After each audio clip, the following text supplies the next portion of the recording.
But first of all, before going into the results of this document, I would like to stress out once again, and it was done by several of the speakers today, but I would like to stress out once again that gender diversity in the frame of research and innovation is not just pretty words. It's not just to be politically correct, as some people would think. No, it is also about actually getting results. Like some of us said before, if you want research and innovation that brings out results that are useful for most of the population, maybe it's a good idea not to forget of the population when you're building them. And not only this is true in, let's say, some kind of a philosophical way, but this is also true if you look at data. And data shows that, well, if you have a diverse research team, then you have better results. This is, of course, only a couple quotes from papers on top. Promoting diversity leads to higher quality science, high-performing collaborative research teams, and team diversity is important.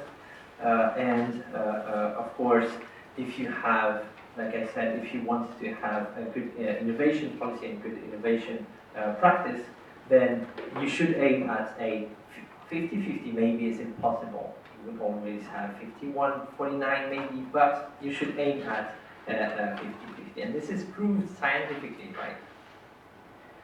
So, in that perspective, how do you do that? Right, you may have policies to improve gender equality, gender diversity in research teams, and they may have, both on the Japanese and on the EU side, they may have the best intentions. Intentions is nice, right? But we are talking about innovation and science, and therefore it is good also to look at data, right? How do you, what is the situation, and what is, or which areas need the most input, for example. And this is really what the She Figures is about. It gives you a snapshot of the situation of gender diversity in research and innovation in Europe, of course, in this case. Right, and these are extracts from the executive summary of the She Figures 2018. I won't read through all of them, obviously. But of course, saying once again that equality between women and men is a core value of the European Union, and that includes many different aspects: equal pay, work-life balance, safety at work, etc., social security. Yes, okay, fine.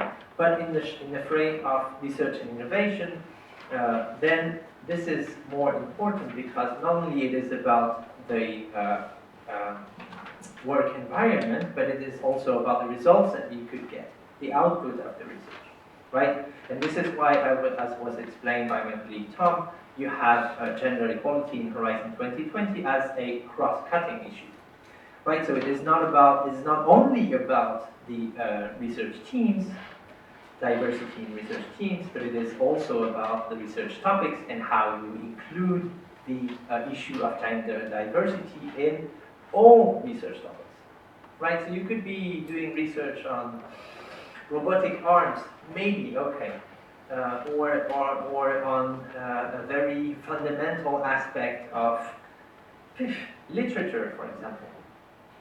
But in some cases, or actually in most cases, having just thinking about at the project development phase, thinking about the gender aspect of this or that research definitely will lead to a different output and to a better output.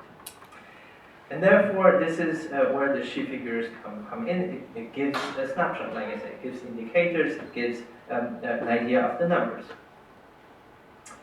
Right, and so this is a document that was released every 3 years since 2003. A couple more editions, or at least there were data about that specific topic before, but as a standalone document, this exists since 2003. right? So there must have been 6 or more editions right now, right? Yes, maybe 5. In the latest edition, once again 2018, but published early this year, you have several positive conclusions, some not so positive, but at least I've tried to put the positive ones here. You have, for example, in the case of doctoral students, in the EU, the balance is actually, we'll see that later, but the balance is almost achieved. So 50-50 almost for doctoral students. Yes, this is something interesting. You have more women than men at, let's say, technical positions, or at least you have more women than men with higher education, or even in some cases, in some fields, doctoral education, but less that are actually employed or work as scientists and engineers, right? So 53% is good. Well, hopefully it should be 50, but 53. But then if you look at people who are employed, it falls down to 40. So not so. And of course, not only working, but also part-time. For example, part-time working is higher in the women population, female population, than in male population in research and innovation. Also, the salary gap still exists. Average in EU 28 is 17%. We'll see that later with a whole bunch of figures as well. Oh yes, that's something that is more interesting to the academia, I guess, but the ratio of, or let's say maybe not the bias, but the issue of women publishing less than men is reduced every year, and on average is reduced by 4% every year since 2008. So this is also a good thing, even though it's still not perfectly equal. And of course, yes, there are significant improvements, significant, maybe not significant, substantial improvements since the last edition of the She Figures, so in 2015. This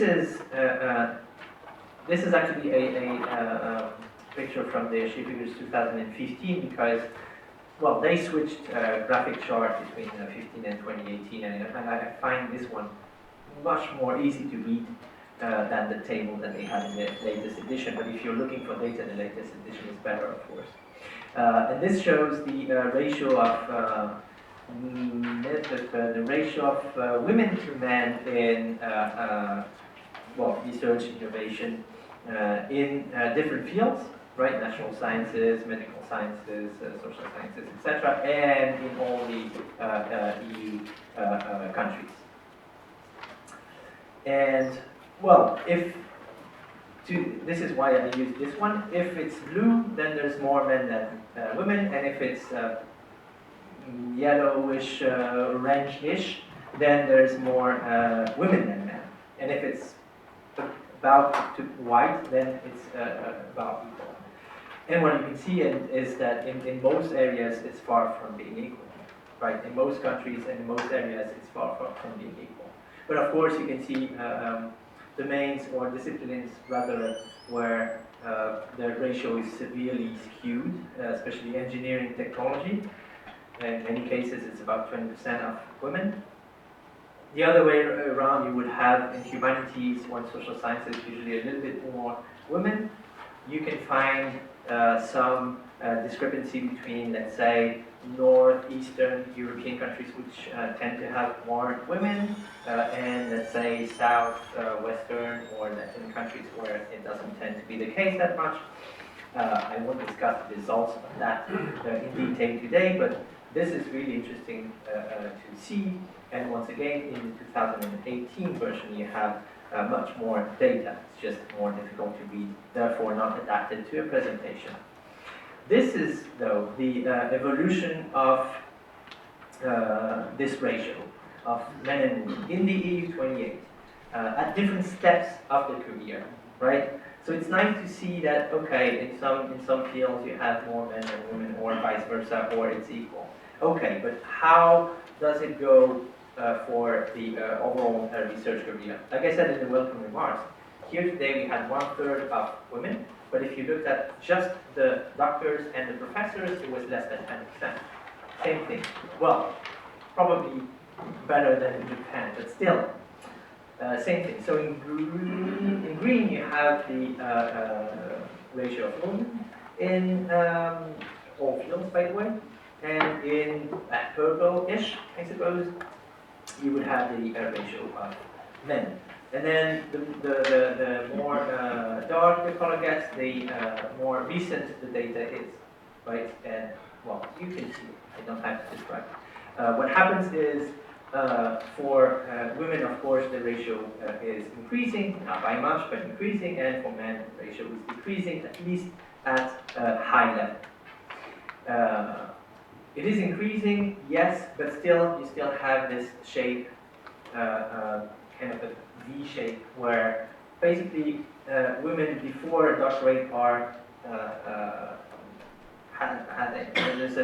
there's more women than men before the doctorate. As soon as you reach the doctorate, even though now it's almost similar, you start to have less women, and more specifically, the real gap is after postdoctoral. So when you start to be mid-career, when you start to want to have your own position and or your own company, for example, and or to be a lab director at a research institution or at a startup or private R&D company, then this is where things really go down, right?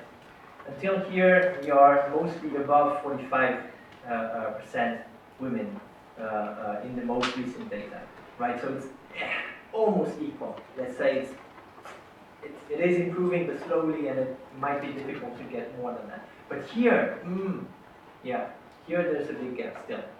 2 minutes left. Yes, okay.